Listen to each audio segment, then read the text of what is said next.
Before we arrived in the second community, Farjoul, we actually passed through the secondary school, and we were met by 200 school pupils, all with banners welcoming the WaterAid team to Nigeria. And that was the initial welcome, which was brilliant. We then drove on to the main village, and our arrival in the village was a carnival. This community that we went to was a post-intervention, which actually meant that WaterAid had been there, they dropped a well and provided latrines, built latrines for sanitation purposes. Very good.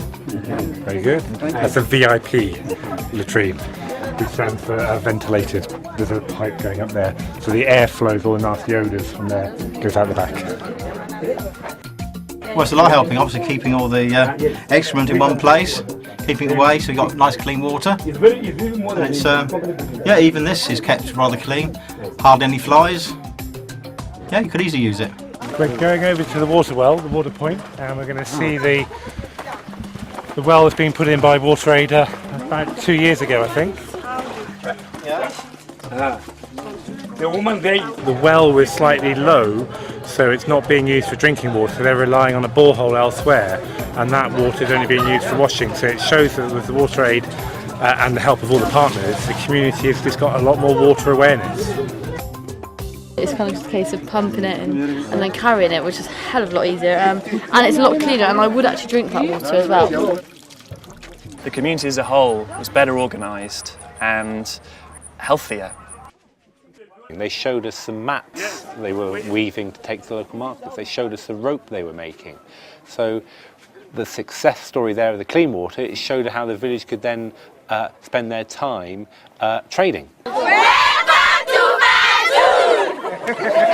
These people, the community, from the children, the women, the men, they were so appreciative of the work and effort that had gone in to provide them the water, the health, sanitation, and the education that goes with it. So appreciative.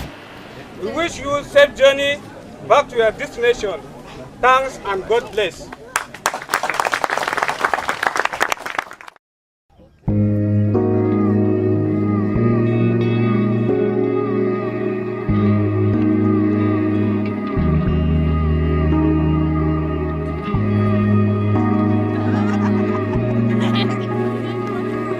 The interaction with the communities was wonderful. Each one was so vastly different. There is no such thing as just a standard community.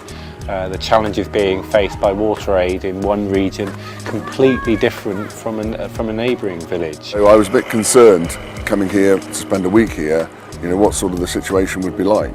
But I have to be honest, I've been so impressed with the friendliness of everybody.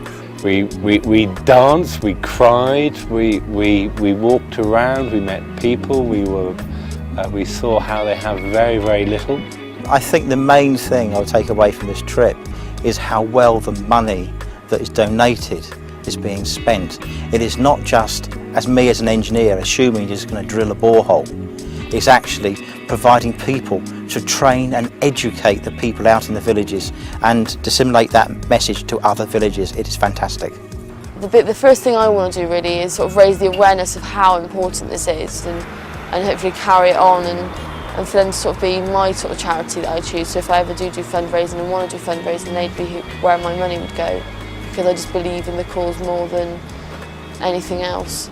I've really come back with a lot more knowledge of how WaterAid works here, and I'm sure the challenges they have in other countries as well. And it's just motivated me to go on and get more involved.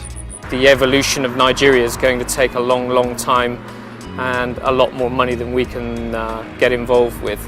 But we can do our bit to help certain villages obtain the basics in order that they can demonstrate that to other communities and hopefully create the want of other communities to copy that model.